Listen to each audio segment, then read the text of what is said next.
Recording. Cool.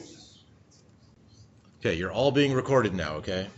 Just warning everybody here. Cool. Well, good to see everybody here again. A bunch of you were just at my previous session right before lunch. So, reminder, I'm Alon Lipton. I'm engineering manager, ASP.NET team at Microsoft. And in this session, we're going to do a deep dive into .NET Core 2.0 and ASP.NET Core 2.0. So before we jump into some of the things that are brand new, I want to take a quick look back at some of the things that we did in ASP.NET Core 1.x, and then we'll compare some of those to some of the things that we've improved in 2.0. So first of all, why did we build the things that we built for ASP.NET Core 1.x? So maybe before actually we get into that, who here has played with ASP.NET Core? Who's at least created a project? About maybe a third of you. Okay, that's good. So why did we build it? So I've been talking a lot about mixed dev teams. People run different operating systems, use different sets of tools. A lot of people just have kind of their own favorite things that they like to use. And we built ASP.NET Core to help cater to that type of environment. We wanted to make deployment and operations a lot easier. You don't have to install anything on a server to get ASP.NET Core to run on it. Now, we recommend you install ASP.NET Core on the server. That way you don't have to deploy as many files. There's some additional optimizations that can take place if you do install it. But if you want a full side-by-side experience, you want to use ASP.NET Core 1.0 and 1.0.2 and 1.1 and 2.0 preview. They all run just fine on the same machine. Windows, Mac, Linux, side by side. They don't interfere with each other. They don't interact with each other. So this is really great for, especially when you're in a microservices world where you don't run one big application on a single VM. You might run 5 or 10 or even 100 small applications, and they might each use a slightly different version of things. And we really want to make sure that they don't even have any opportunity to have any negative kind of impact on each other. And ASP.NET Core and .NET Core includes ASP.NET Core MVC, which is the web application framework for building apps, and Entity Framework Core for doing all your data access. So let's do a really quick project with ASP.NET Core 1.1.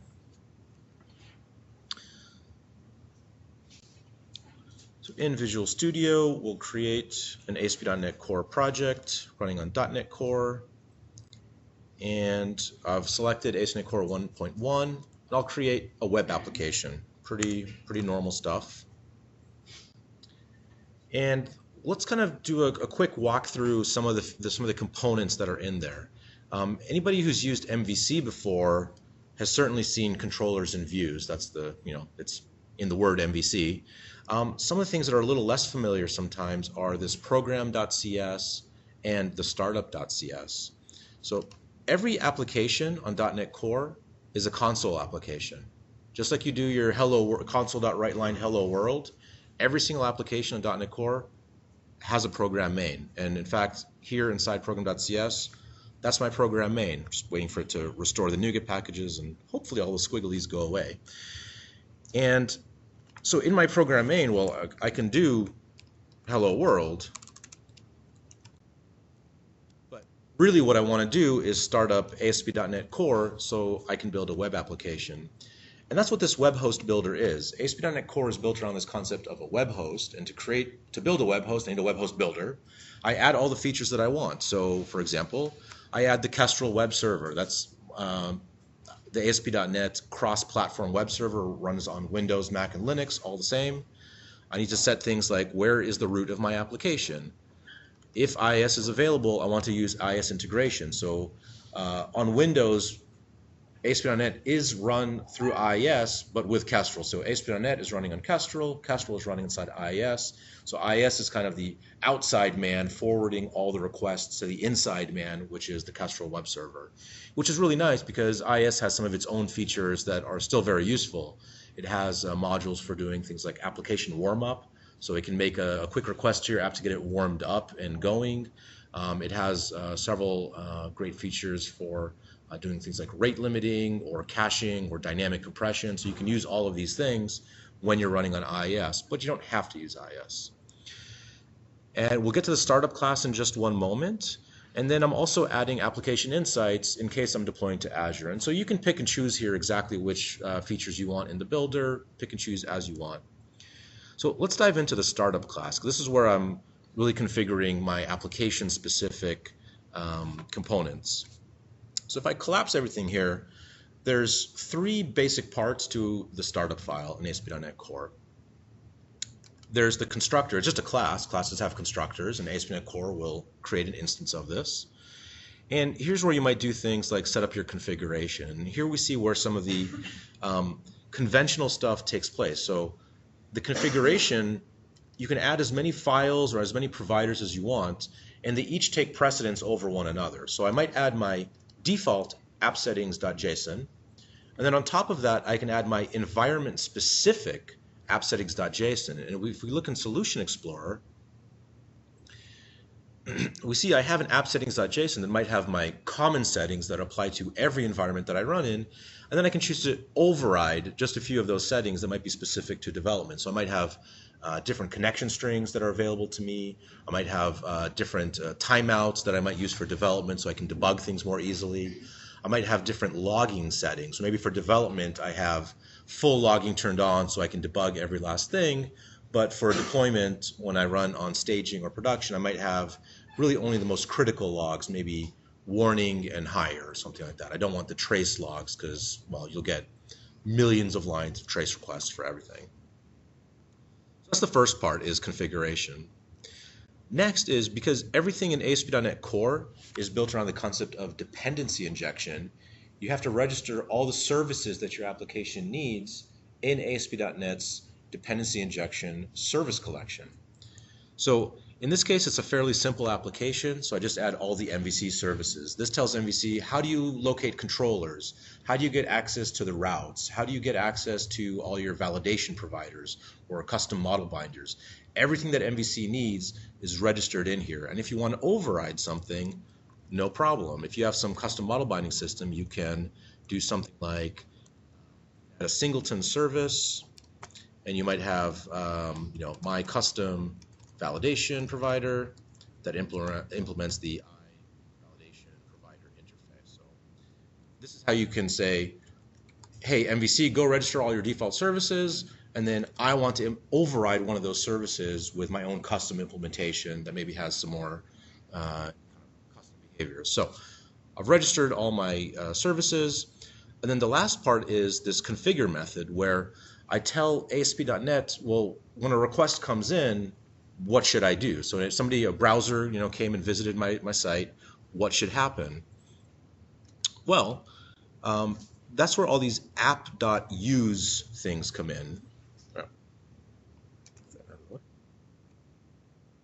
So everything here that's app.use something, these are called middleware components. And so you can have as many middleware components as you want, and they all run in order until one of them says, I've handled the request, and then we stop running them.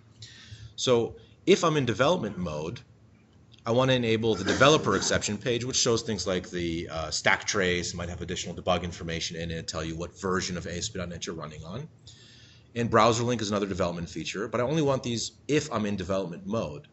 So this is one of the differences from previous versions of ASP.NET where all the configuration was in config files, which means it's a little bit difficult to have different configuration in each of your environments. Here, and you just add an if statement.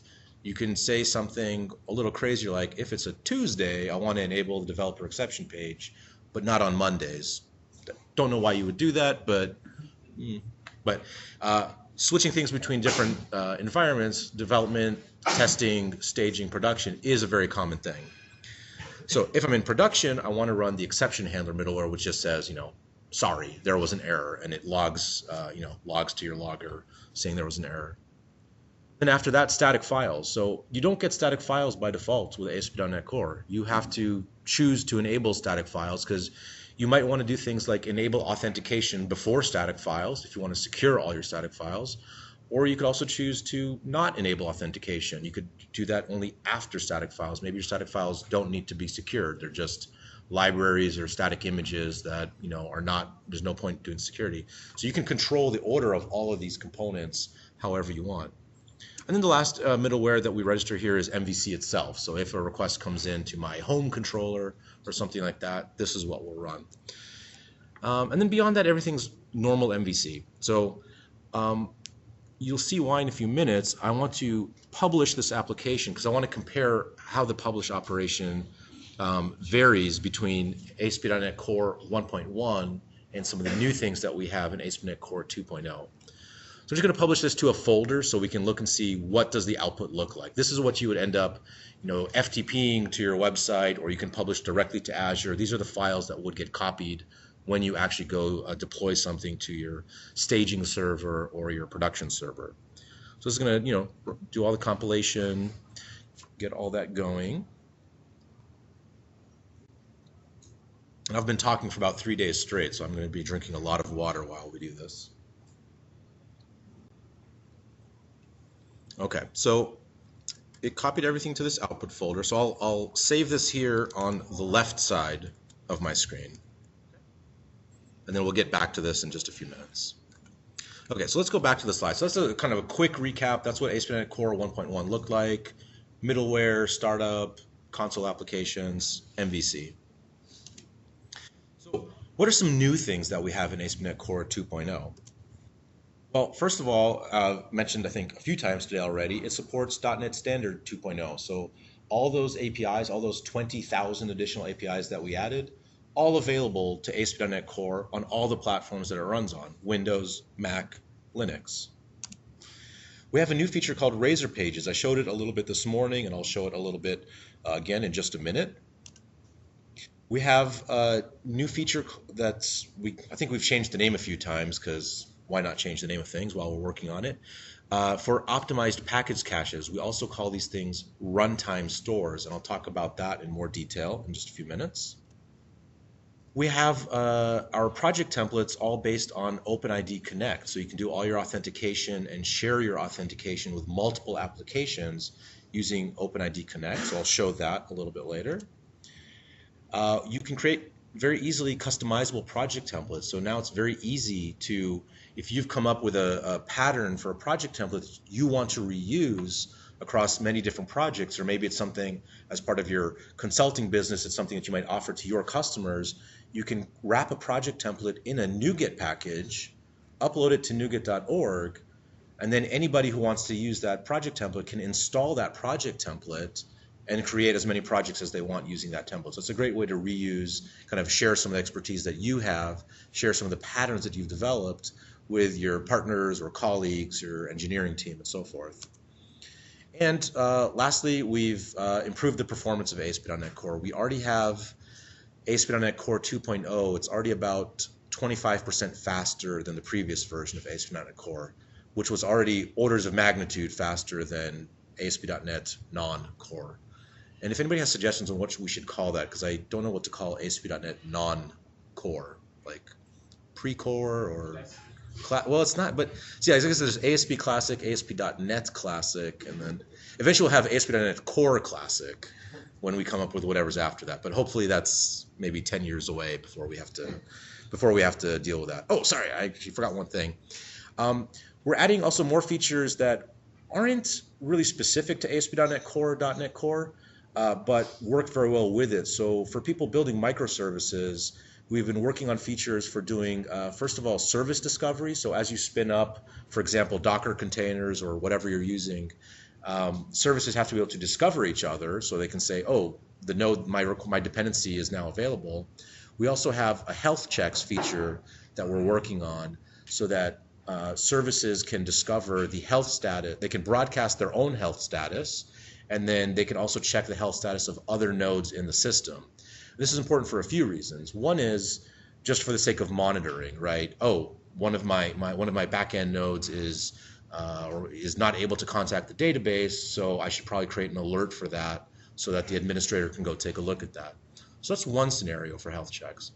Another scenario is you can preemptively use the health checks from within your application.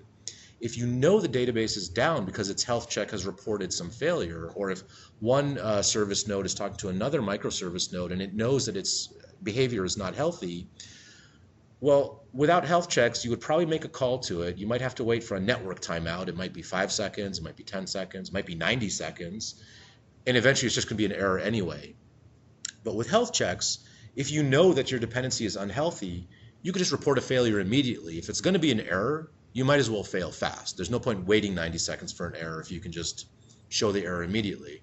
But what you can also do with health checks is say, oh, well, my dependency isn't available, so there's no point making a request to it, but I have some cached data, maybe, that in some cases works and is good enough. So for example, if you're showing some status update or some news information or some customer report, it might be reasonable to say, well, I'll cache it for maybe up to, I don't know, 30 minutes. So if my dependency is down, I'll just show my cache data. It's usually better than nothing, depending on the scenario. So we think there's a lot of versatility with this health checks features that we're building.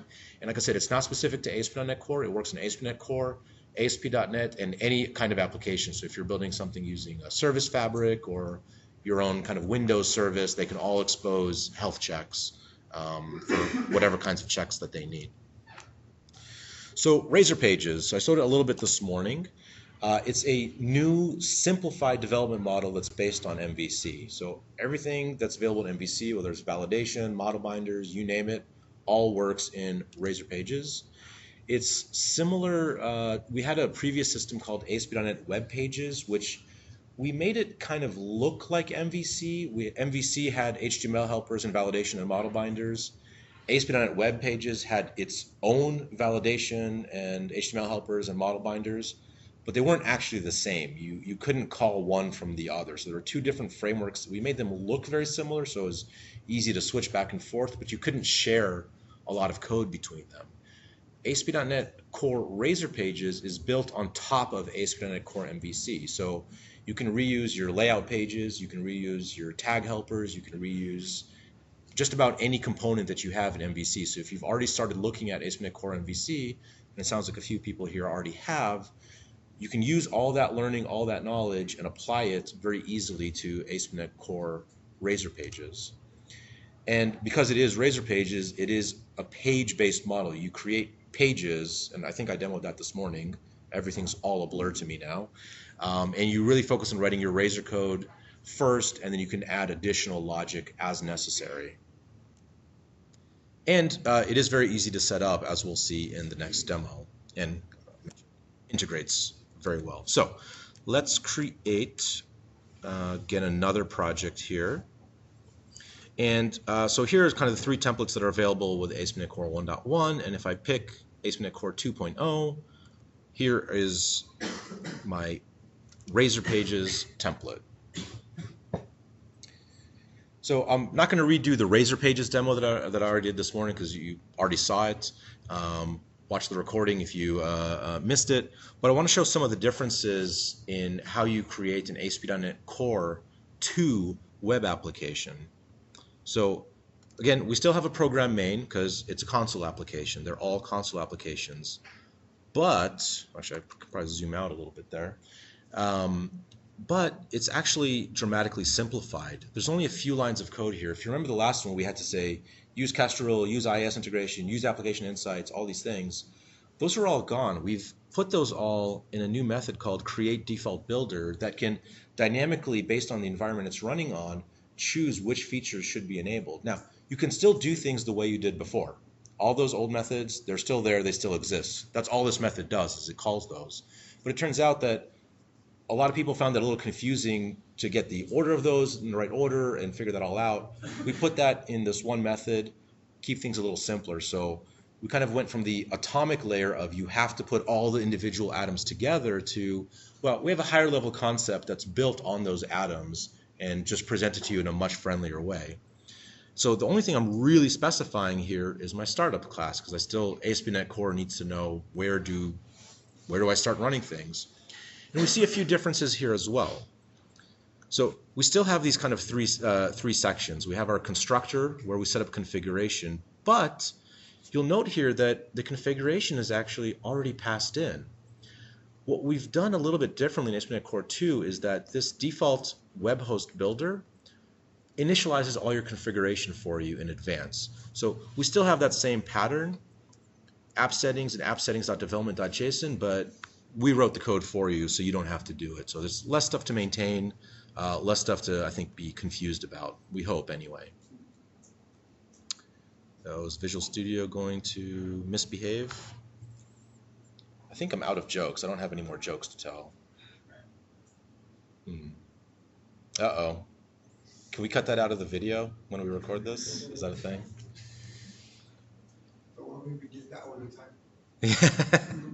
Well, I'll show you something that happened to me the other day. It wasn't with Visual Studio, but this happened to me the other day. I shouldn't be making fun of Microsoft, but you know, hey, we're all friends.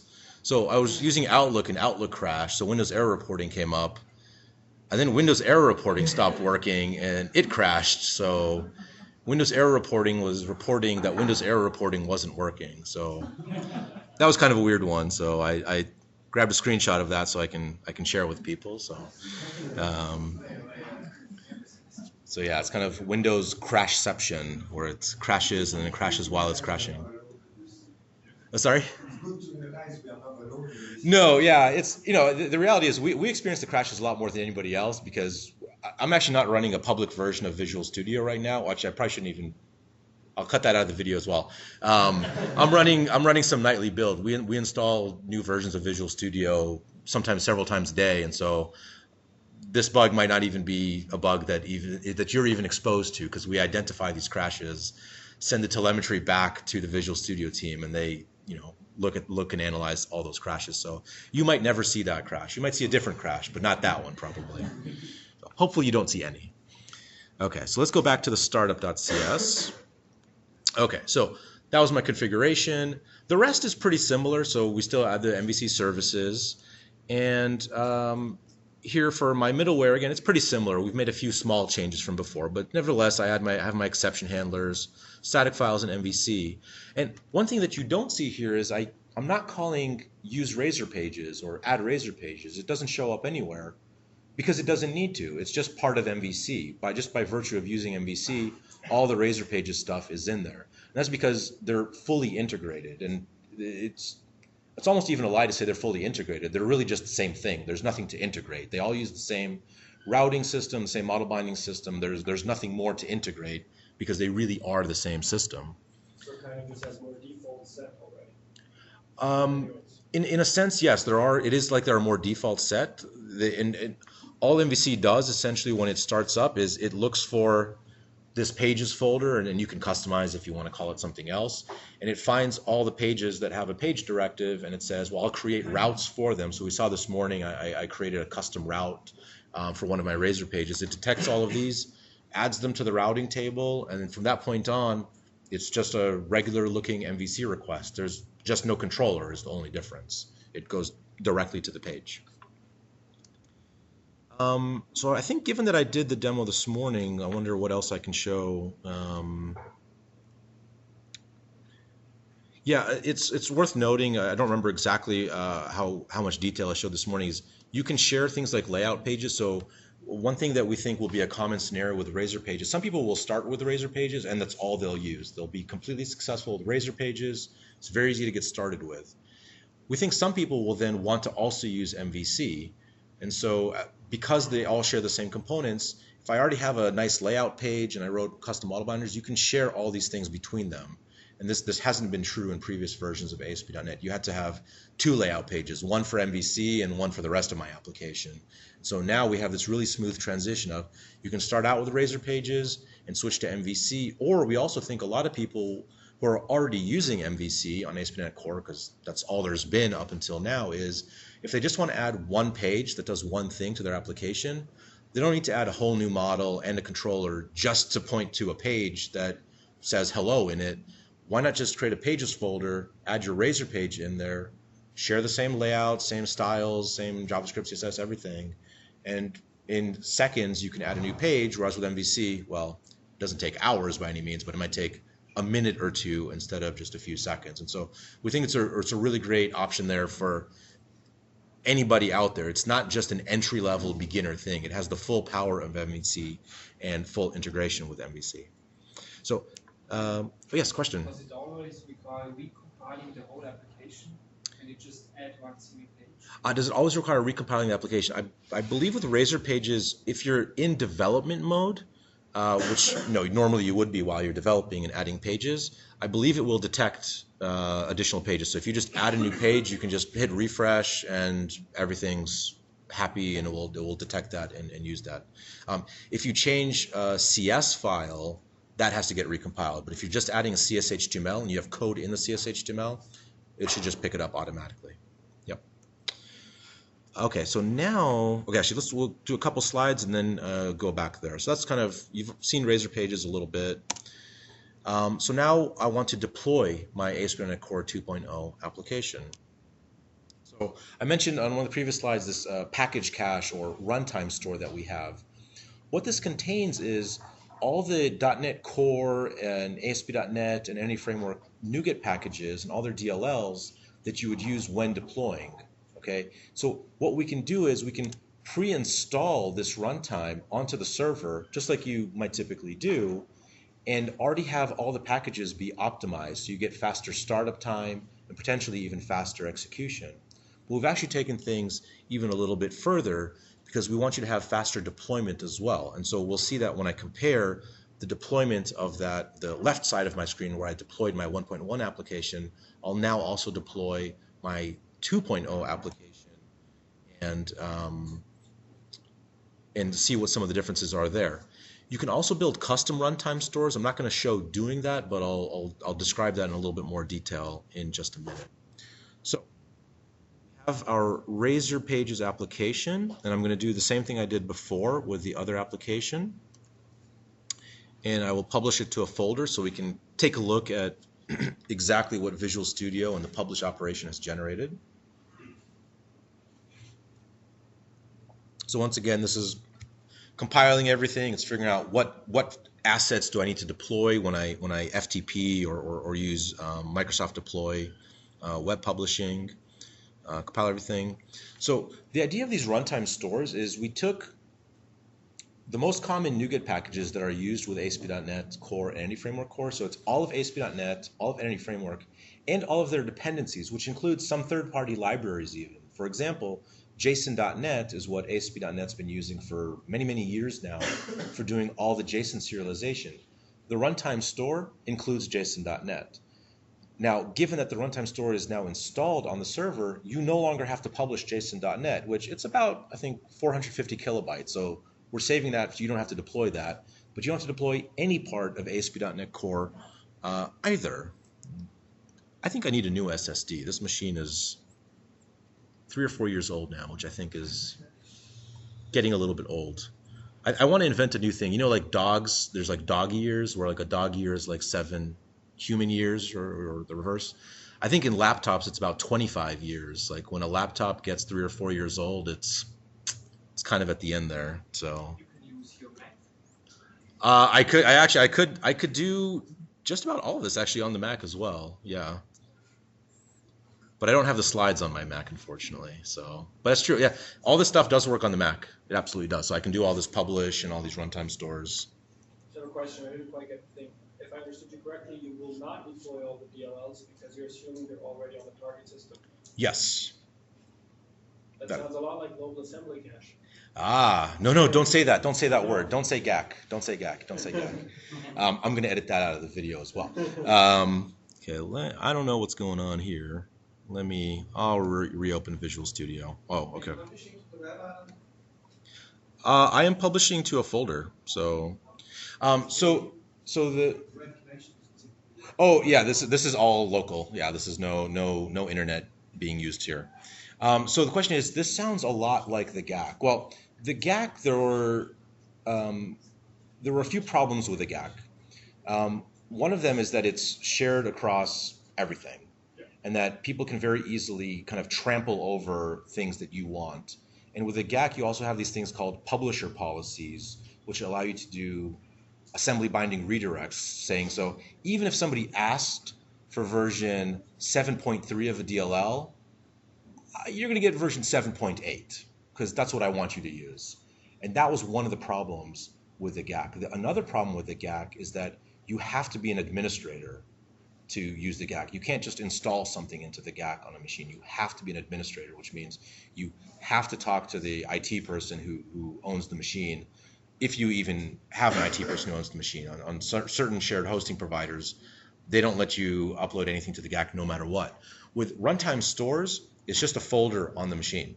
So you can have runtime stores that are local to your application, or maybe shared between maybe 5 applications, and you can have another 5 other applications that use a different set of runtime stores. And GAC also was a Windows-only thing, which runtime stores, they're just folders on disk that contain pre-optimized sets of packages. So it does have some similarities to the GAC, it absolutely does.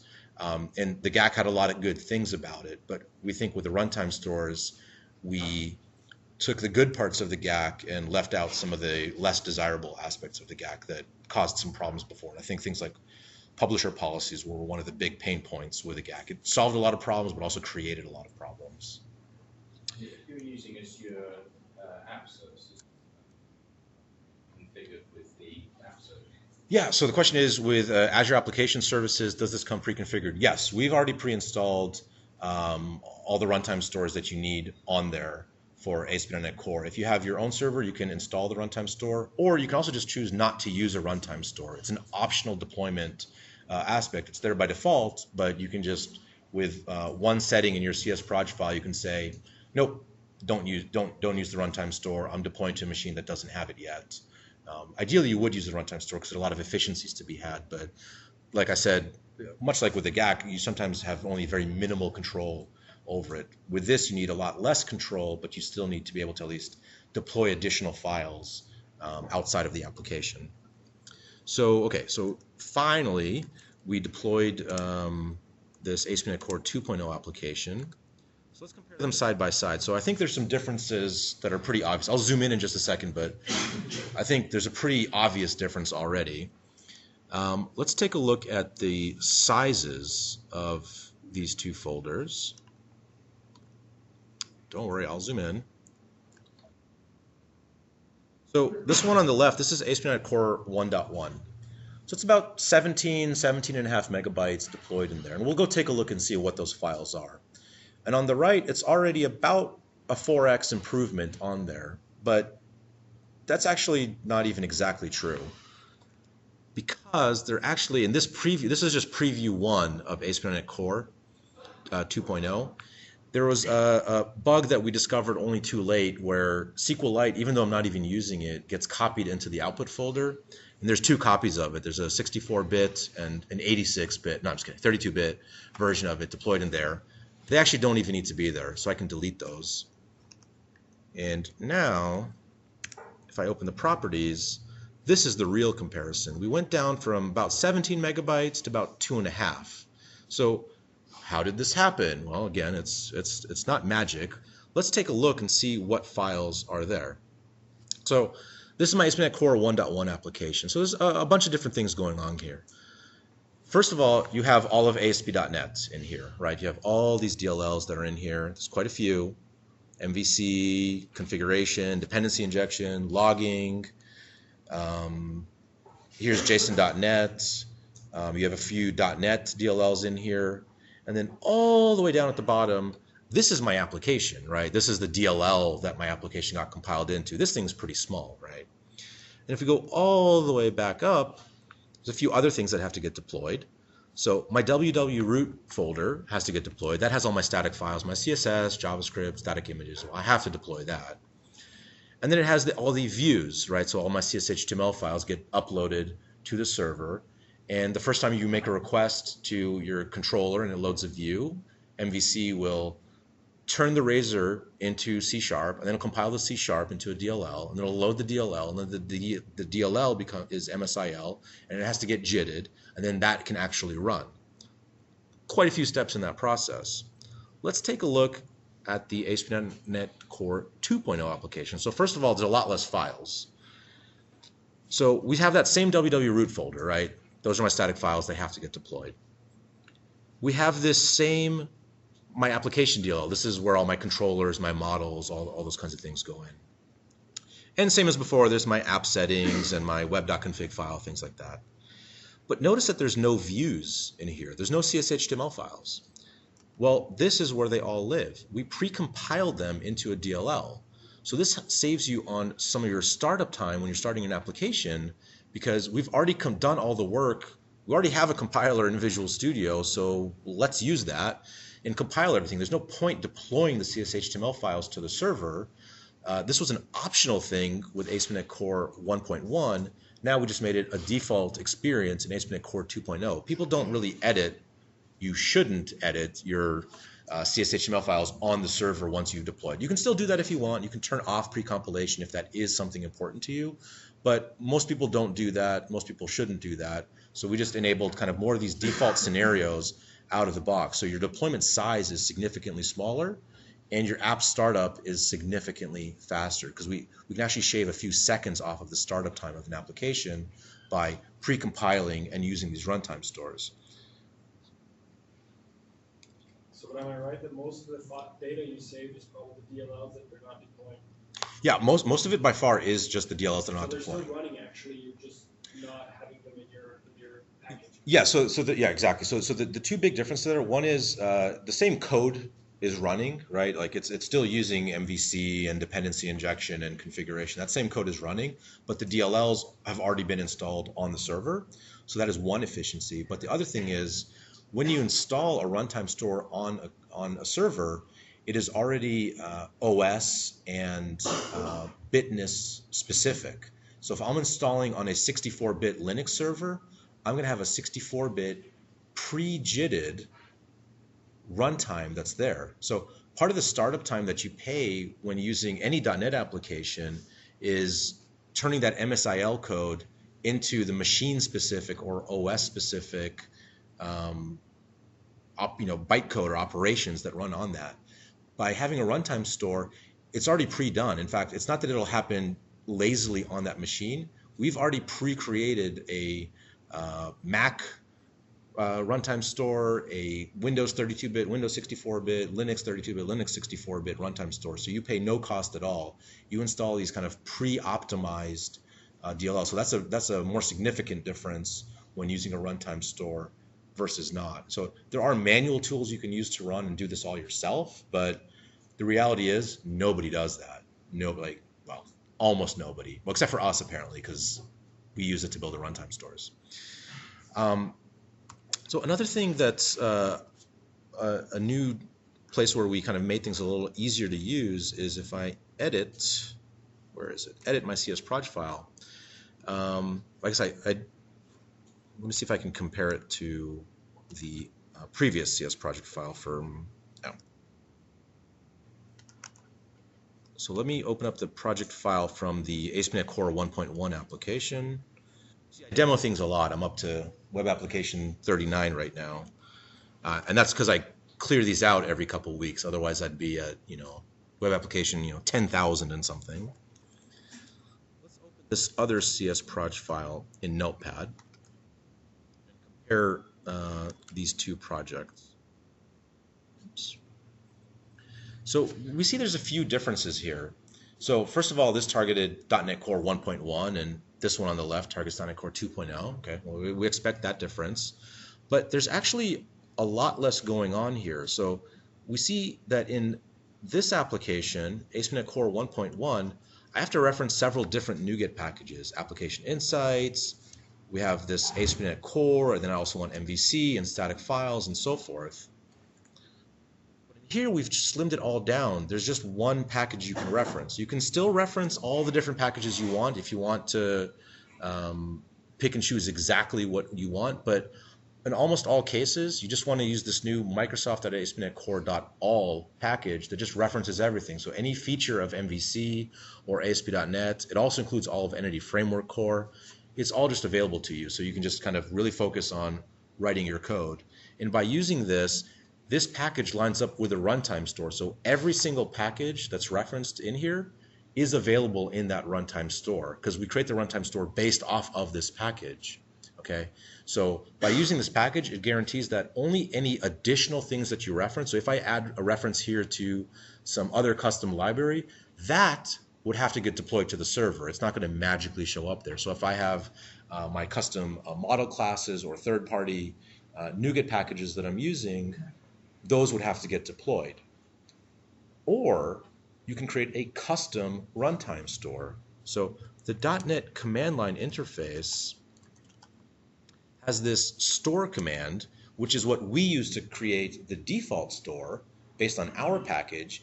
If you have, let's say, a set of common third-party packages that you use in your projects, maybe in your company you have 50 different projects that you work on, you probably reuse some of the same libraries over and over and over again. You have some of your utility helpers, some third-party packages, maybe a custom logging package that you use, anything like that. You could create a custom runtime store that includes your preferred set of packages, and then you can go to your servers, pre-install that, and the deployment says, oh, you're using this custom runtime store. Well, I don't have to deploy all these additional DLLs that you've chosen to include in your runtime store.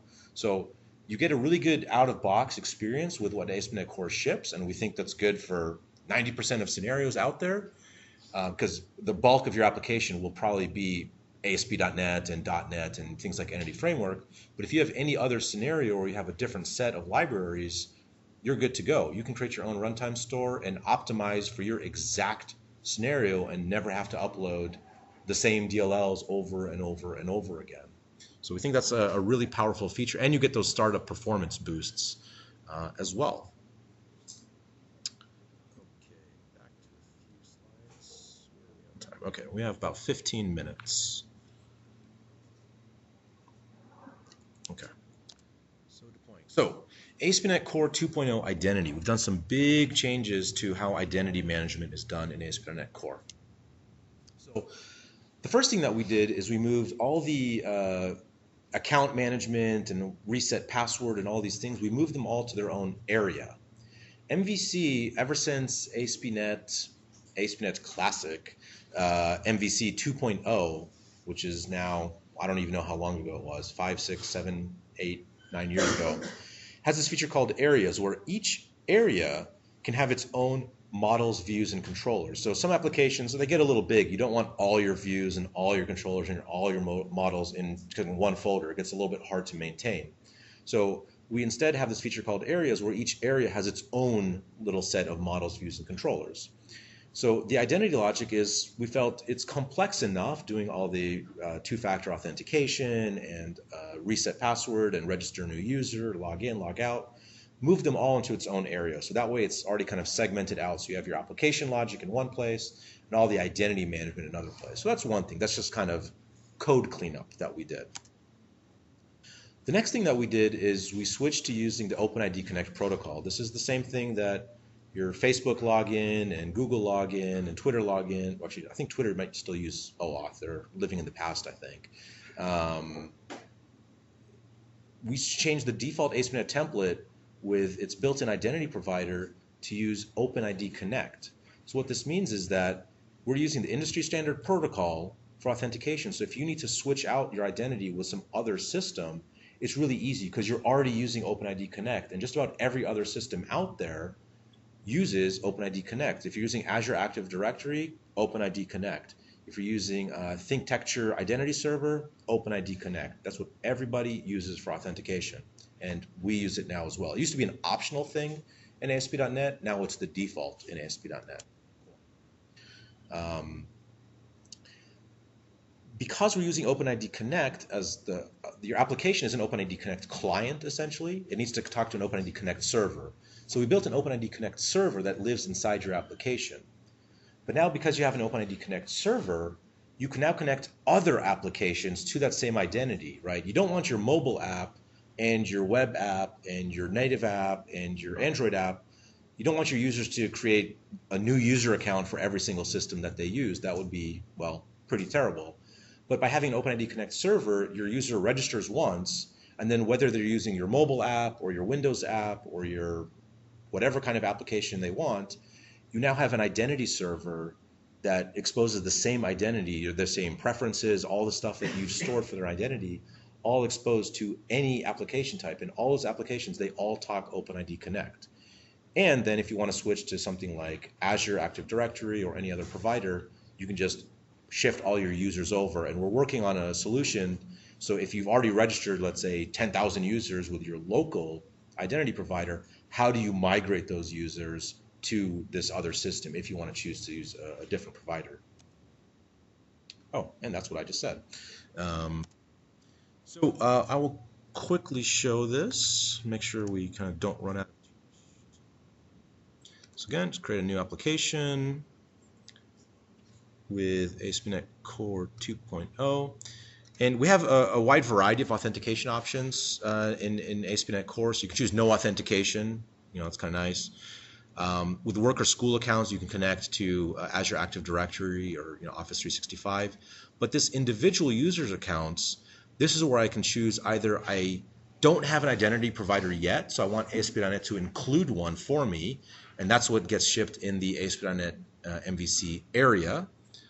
Or if I already have, let's say I've already created one and I have my server running, I can connect to an existing store in the cloud. So maybe I'm already running Azure Active Directory, or I already created an application with ASP.NET Core 2.0 with its built-in system. So in this case, we just want to create a brand new one.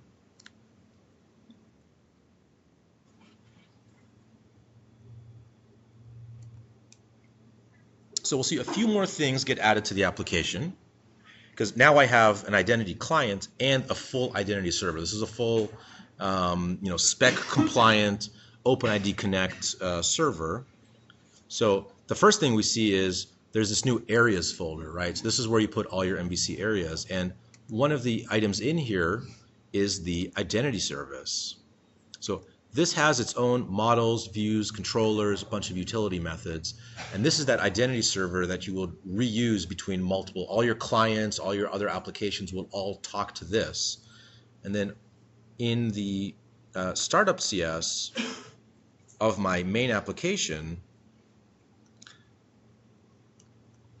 all we have to do is say, for authentication, I want to use my identity service authentication. I could later swap that out for some third-party system if I want to use a different OpenID Connect provider. And then a little further down, here, this call to use authentication. So we see here it's a little different. I still have static files, same as before. I still have MVC, same as before, but I have two new things here. The first is this URL rewriter. OpenID Connect has a requirement that you have to use HTTPS, which is good because you don't want to, if you're on open Wi-Fi, for example. I think a lot of people don't realize this, and I had to explain this to my wife, which was kind of a challenge. She's not as nearly as technical as I think the people here, that if you're on open Wi-Fi and you logged into a website and that website is using HTTP, even though the login and your password was over HTTPS, once you're on HTTP for any other part of the website, your cookies are sent in the clear. People can sniff your cookies and do replay attacks. That's bad. So OpenID Connect says you have to use HTTPS. So with this URL rewriter, which is another new feature that we have in ASP.NET Core 2.0, we have this URL rewrite.config, which has a rule in it, and we're working on simplifying some of this. So this is a little bit, some pretty difficult to read XML, so we're working on simplifying this. But it essentially says, I want to do a redirect for all the URLs to HTTPS. That's just part of that experience. And then the last thing that I do is I say, run the authentication middleware. So if it's a static file, we'll just serve it. If it's an HTTP request, we're going to use a rewriter and say, no, redirect to HTTPS and come back in. And then we run the authentication and say things like, oh, if you're not logged in, we have to redirect you to the login page so you can log in. And then finally, if you are authenticated, that's where MVC comes in. Uh-oh. Well, that's a problem. Can't find namespace system. It's, oh yeah, there's some error there. Let's force a restore. Okay, well, we only have, I think, a few more minutes, so we might have to kind of jump ahead a little bit.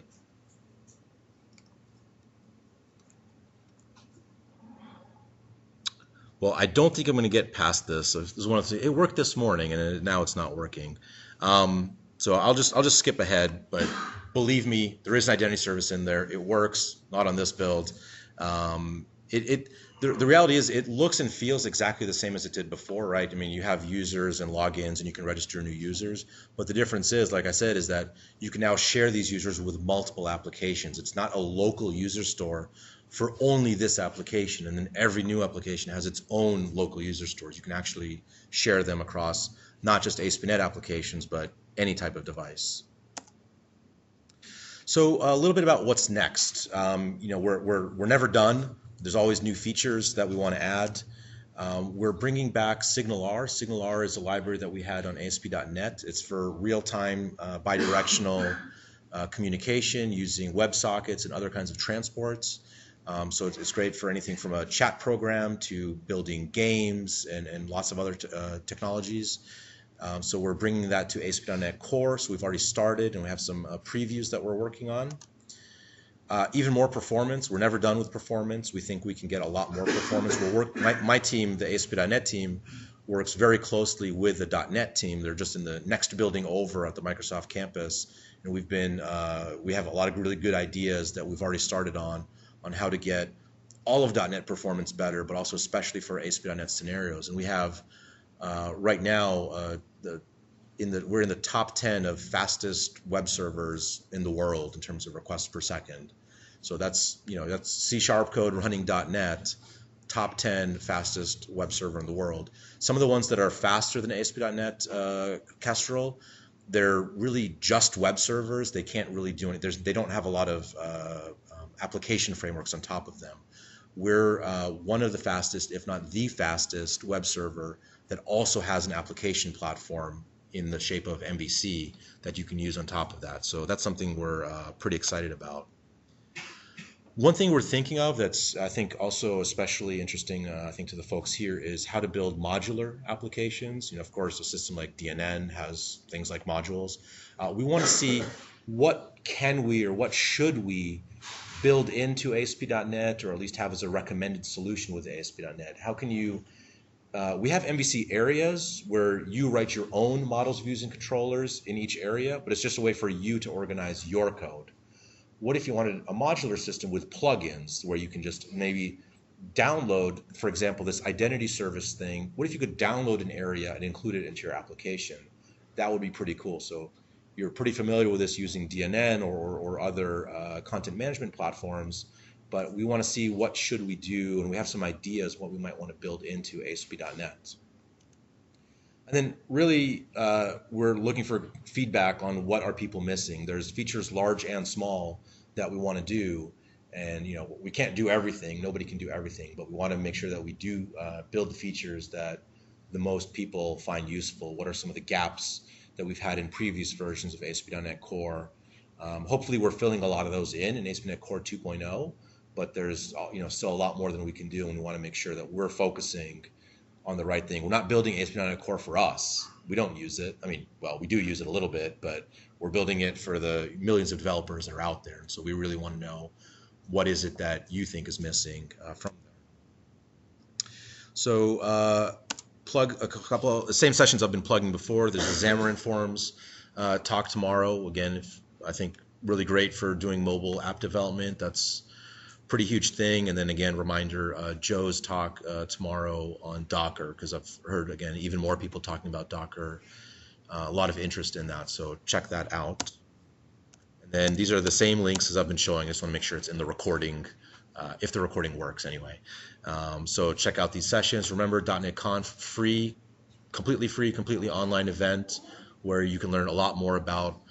There's so much to say about .NET and Visual Studio. I mean, I've had today about maybe 2.5 hours total to talk about this, but even, for example, the build videos, that 400 videos, that's probably about, I would guess, 200 or 300 hours worth of content. I'm not expecting anybody here to watch all of it, but although you can play it at fast speed, so you can play it at like 1.5x speed, and you can get through it a little bit faster. People might sound a little funny, it might sound like this, but it'll be really cool and interesting, so you should really watch it. So check those out. There's just so much to talk about. There's so much going on in the world of Visual Studio and .NET and C#, and it really, so much of it applies to the people here. Even if you're not using .NET Core, that's okay, because there's still all these improvements to Visual Studio and C# and .NET to the whole ecosystem. And we've made it, I think, really easy to step into .NET Core. So even if you're using .NET Framework for some of your solutions, that doesn't prevent you from using .NET Core for other solutions that you work, for some of your infrastructure, for some of your other needs. Because with .NET Standard, you can share that code with all these different projects. It's really easy to do. And you get to use other features that just apply to all the different .NET C# features. So we made it really easy to do web apps, mobile apps, client apps, desktop apps, you name it. And that is, I think we are, well, I finished 3 minutes early. So questions, please. I have a question because you have talked about the OpenID implementation, and I was thinking that OData is actually the current OAuth is actually the current standard of implementation. Could you explain that a little bit? Yeah, so OpenID Connect, I think, is a little bit newer than OAuth. They've both been around for a little while now. OpenID Connect, I don't think I can speak in too much detail on it because I only know so much about it, but I believe OpenID Connect resolves some issues people had with the OAuth protocol. So there are some sites that still use OAuth, and a lot of sites let you pick which authentication you want to use. They have an OAuth endpoint and they might have an OpenID Connect endpoint.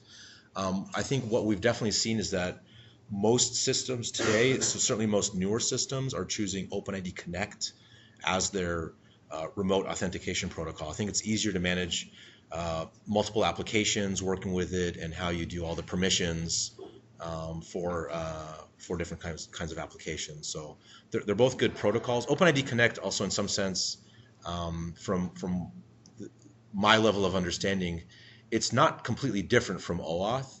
It's kind of like OAuth++. It takes a lot of the concepts from OAuth and it makes it a little better. So maybe somebody here can answer that a little better than I can. But they do have very similar concepts in terms of the wire communications, but there are some differences in the protocol details. But like I said, things like Azure Active Directory, ThinkTexture Identity Server. What about ADFS for Microsoft? ADFS, so you can use ADFS authentication with ASP.NET Core. I don't remember how that works with OpenID Connect. OpenID Connect does work with Azure Active Directory, but I'm not as sure about ADFS specifically. Yes? Following on your reply, in fact, when I went from membership to OWIP, I had to get all the users to rewrite their new password. When we go into OpenID, will it be the same? Okay, so the question is, when you went from a previous version, from one, I guess, version of membership to the OWIN membership, I guess, everybody had to recreate their passwords. So the question is, do I have to do that again? So the answer is, it depends. If you just set up your own OpenID Connect server, the one that's in that MVC area that, well, unfortunately I wasn't able to run. If all your users are in there, you have an OpenID Connect server. You can now just build as many applications as you want. You can just keep that server running, and it has all the usernames. It doesn't have passwords, but the hashed passwords are in there. Don't store passwords. So that's in there, and you can keep reusing that from as many different applications as you want. You just keep adding applications, talk to the same database. If you do want to migrate to a different system, let's say you want to migrate, I want to use Azure now. I don't want to run my own identity service. Just Azure Active Directory has a lot of great features for it. It makes Azure Active Directory, it makes it really easy to add things like two-factor authentication, which you can do with our templates, but you have to work with a service that sends text messages or things like that. Or if you want to, Azure Active Directory also has things like, you just logged in from Moscow and Sao Paulo and Berlin all within 5 minutes based on your IP address. That's not right. So that can send like an alert to an administrator. So it has these kind of security features. So a lot of great reasons to use Azure for that. But how do you get your users in there? We don't have a solution for that right now, but we have some ideas out there about how to do that migration. without having to so importing the user names is easy, like the users and their preferences, that's not hard to do, but their passwords, well, obviously we don't have the password because we never stored the password to begin with. One of the ideas that we have there is, what if you point your website was pointing to its local identity server? What if you could point it at your Azure Active Directory server, but then put your Azure Active Directory server at your current server? So you kind of put Azure Active Directory in the middle. So as a user logs on, what the system would say is, oh, I haven't seen this user yet, but I'll take your password, validate it against your current real database. If it fails, well, too bad, you fail. If it succeeds, well, now I know your password, and so your password will now be available to Azure Active Directory. So as you're starting your migration, every user that logs in, you could essentially, and this is something we're just thinking of building, we haven't built it yet, because there are other systems that do this same thing. It essentially will sniff your password. I mean, it's all secure, it's sniffing, you know, it's all like you set it up to do it. And so it'll basically sit as like a proxy in the middle until it's gathered all the users. And so now the problem is, maybe you have 10,000 users, and for the next 1 month you'll do a migration, but maybe out of your 10,000 users, only 8,000 of them have visited, so 2,000 you haven't done yet. So maybe for them, well, they're not using your site as much anyway. For them, you might reset the password and say, well, sorry, you know, we did a change to membership, you just have to create a new password. Or you could just go email them all and say, hey, you haven't logged in, we have to reset your password. So I think I should probably wrap up, because I'll still be here for questions. I'll just stop the recording. I have a question about like soft migration. I mean, we're all